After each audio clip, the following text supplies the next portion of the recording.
You can't get any player development programming done without them. You can't. There's no way around it.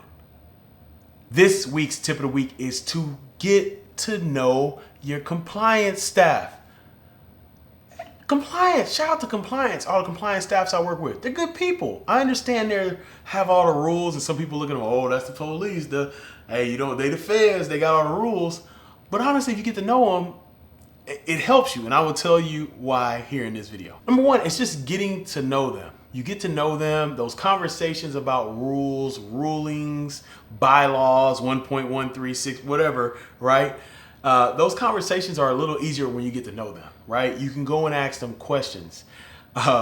Whenever I have programming, if you're in player development role and you want to do programming, whenever I put out my calendar and I had already talked to my chief of staff, my head coach, or director of ops, the very next person I talked to was our compliance staff. I wanted to talk to our compliance staff. Why? Because it doesn't matter if I talk to EQ, it doesn't matter if I order this, it doesn't matter if I bring this speaker. They are going to tell me if I can do it. They're going to tell me if I can do it. They are very important to your programming. So if you're in the role and you're new to the role and you're like, man, I never thought about that. Please get to know your compliance staff and work with them. Now, here's something that a lot of people don't realize that they did for me. And I can't speak for everybody in player development, but talking to my compliance staff at all 3 universities helped me program better, because there was, hey, either we can do this or we can't do this. And hey, we can do this in between. All right. There's that gray area, right? Or they bring up a ruling that's like, hey, did you ever think about this? You can do what you want to do here, but it goes underneath these parameters if you do it this way. And just like, holy smokes. So what I started doing is not only letting them know, I wanted to know some of their ideas. What do you think about this? Could we do this? How can we make this happen? I want this to happen. How can it be done? They'll let you know. We had a lot of success at the programs I was at, University of Houston, Kansas, and Baylor, because of that conversation there. I want to do this. How can I do it? And compliance appreciates it because you don't catch them off guard.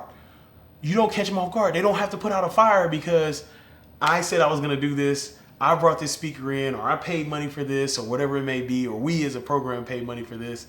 They don't like getting caught off guard. It's enough they have to deal with all the student athletes and all the different rulings from this sport and that sport. So if you're proactive with your compliance staff and you say, hey, this is what I want to do in programming. How do I get this done? If I can't get this done, could I do this? What can't we do? Please tell me what we can't do, because I don't want to be a guy in a meeting that gets a violation, because it's already tough getting player development programming off the ground. And imagine compliance coming and saying, hey, Ed got this violation. The head coach is like, all right, cool. We're just not going to do no player development programming. So get to know your compliance staff. They actually can aid you a lot in your player development programming department and what you do overall in the role. All right, that's it for this week's tip of the week. Shout out to all the compliance staffs I work with. Thank y'all so much. Y'all help me in so many ways, and I really, truly do appreciate y'all. Now, thank you for tuning in. Go out and create generational impact. Do not wait. Create that generational impact today. And while you're creating that impact, check out this tips playlist right here. Have a great one.